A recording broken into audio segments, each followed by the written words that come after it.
Here's the line-by-line explanation of The Sower by Vic Hugo in Marathi. Sitting in a porchway cool, मी पोर्चच्या थंड सावलीत बसलो आहे. कवी संध्याकाळच्या थंड वातावरणात घराच्या पोर्चमध्ये बसले आहेत.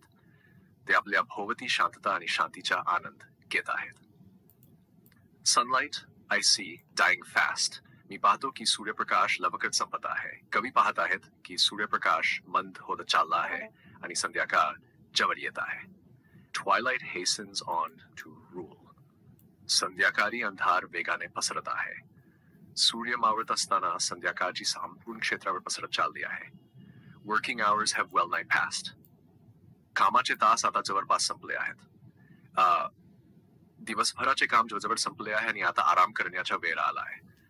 Shadows run across the lands. सावल्या संपूर्ण जमिनीवर पसरल्या आहेत. संध्याकाळच्या खावल्या सावल्या सर्वत्र पसरत आहेत, ज्यामुळे जमीन गडद होत आहे. But a sower lingers still. परंतु बी पेरणारा अजूनही काम करत आहे. इतर सर्वजण आपले काम संपवून घरी गेले असताना बी पेरणारा शेतकरी अजूनही आपल्या कामात मग्न आहे. Old in rags, he patient stands. तो म्हातारा आहे, फाटलेले कपडे घातले आहेत, पण तो धीराने उभा आहे. तो शेतकरी वयस्कर आहे, त्याचे कपडे फाटलेले आहेत, तरीही तो धीराने शांतपणे आपल्या कामात आहे. Looking on, I feel a thrill. त्याला पाहून माझ्या मनात एक प्रकारची उत्सुकता निर्माण होते. कवीला शेतकऱ्याचे काम पाहून मनात एक रोमांचक भावना येते, कारण तो शेतकरी अडचणींना जुमानता आपले काम करत आहे. Black and high, his silhouette आणि उंच त्याची आकृती. शेतकऱ्याची काळी आणि उंच आकृती संध्याकाळच्या अंधारात दिसत आहे.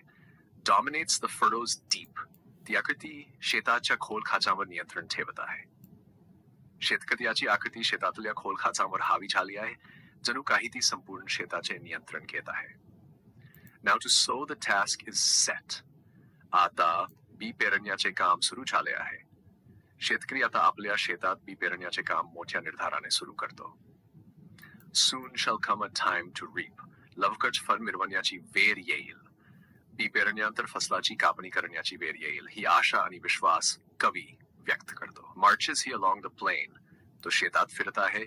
शेतकरी शेतात फिरत आहे बी पेरण्यासाठी. To and fro and scatters wide. आणि पुढे पुढे मागे मागे जात बी मोठ्या प्रमाणात पसरवत आहे. शेतकरी शेतात पुढे मागे फिरत असून मोठ्या प्रमाणात बी पसरवत आहे. From his hands the precious grain. त्याच्या हातातून अमूल्य धान्य पडत आहे. शेतकरी आपल्या हातातून अमूल्य धान्य शेतात पेरत आहे, जे त्याच्यासाठी खूप मौल्यवान आहे. Muse I as I see him stride. मी त्याला चालताना पाहत विचारात पडलो. कवी त्या शेतकऱ्याचे कठोर परिश्रम पाहून विचारात गेला आहे आणि त्या शेतकऱ्याच्या कामाची स्तुती करत आहे. Darkness deepens. Gone the light. अंधार गडद झाला आहे. प्रकाश नाहीसा झाला आहे. आता संपूर्ण अंधार पसरला आहे. सूर्यप्रकाश पूर्णपणे अदृश्य झाला आहे. Now his gestures to mine eyes. आता त्याचे हातवारे माझ्या डोळ्यांना अंधारात शेतकऱ्याचे हातवारे दिसत आहेत आणि ते कवीला गूढ आणि रोमांचक वाटत आहेत. Are august and strange his height. महान आणि अद्भुत दिसत आहेत त्याची उंची.